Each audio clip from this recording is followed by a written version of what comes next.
Hello and welcome. Live market update में आ गए। आज हमने प्री मार्केट एनालिसिस नहीं की। उसका रीज़न ये है कि भाई आज मार्केट वॉलेटाइल हो सकता था और लेवल्स की शायद उतनी अच्छी से रेस्पेक्ट ना दिखा पाए। रीज़न ये है कि कल हिंडनबर्ग ने एक और रिपोर्ट अपना जो रिपोर्ट नहीं है, रिपोर्ट भी है, और जो उन्होंने जवाब दिया है सेबी को वो आया। उस पर सेबी पे भी एलिगेशंस लगाई हैं कुछ, तो उसकी वजह से मार्केट वॉलेटाइल रह सकता था। अब देखो वॉलेटाइल कैसे, क्योंकि यहाँ पे पुट वाले अलग से हैवी हो जाए, एग्रेसिव हो जाएंगे, और कॉल वाले भी एग्रेसिव हो जाएंगे। अब जीतेगा कौन क्या वो अलग बात है, क्योंकि सेबी एज़ पर हिंडनबर्ग वो अपनी इज़्ज़त बचाने की कोशिश करेगा, और बाकी तो बुल अपनी उनके साथ होगी और बियर अपने हिसाब से करेंगे, जिसको जो भी होगा। तो इसीलिए थोड़ा दिक्कत हो सकती है मार्केट में। इसीलिए हमने कहा था, इसीलिए हमने वो बनाया नहीं। फिर भी एक बारी नज़र दे देते हैं हुआ क्या है। Hold on a second. फिर निफ्टी में देखा जाए तो अपना हाई ब्रेक कर चुके हैं, ऑल टाइम हाई जो है ब्रेक किया हुआ है, और उसको अच्छे से सस्टेन भी कर रहा है। तो फिर निफ्टी में ऊपर जाने का एक ही रीज़न बनता है, याद रखना।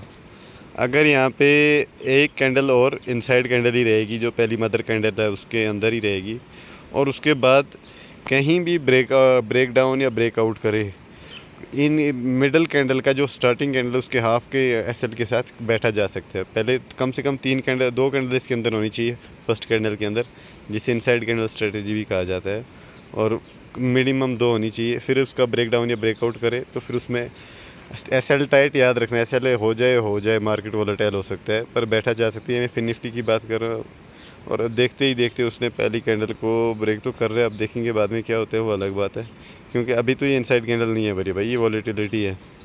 निफ्टी में भी एक बारी देख लेते हैं। हाँ, निफ्टी में अभी भी बचा हुआ है।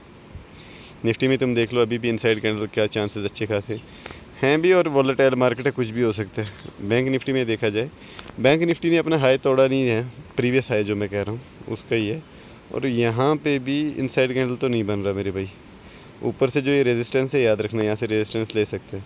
अब दिक्कत क्या हो रही है, ये देखो, अगर निफ्टी 50 में इनसाइड कैंडल बनी होती है, और यहाँ पे देखो ये अपने रेजिस्टेंस पे ट्रेड कर रहे हैं, क्योंकि ये जो अपना है ना 52986, तो 986 का रेजिस्टेंस बैंक निफ्टी में, ये एक तगड़ा रेजिस्टेंस है। तो इसके हिसाब से देखा जाएगा कैसे यहाँ पे मार्केट बिहेव करता है।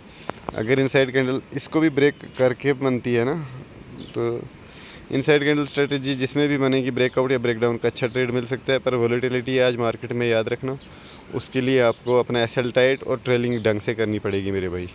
अगर आपने एक बारी पोजीशन ली, आप प्रॉफिट में आ गए, तो कॉस्ट टू कॉस्ट मिनिमम, या 1-2-4 पॉइंट जिसका एक लॉट है, कम से कम वो 10 पॉइंट, मैं निफ्टी की बात कर रहा हूँ, और जिसका 2 लॉट है वो एक को तो 10-20 पॉइंट अगर आप प्रॉफिट में गए हो तो बुक कर लो, एक लॉट को छोड़ दो एंट्री पे, बाकी बैठ जाओ।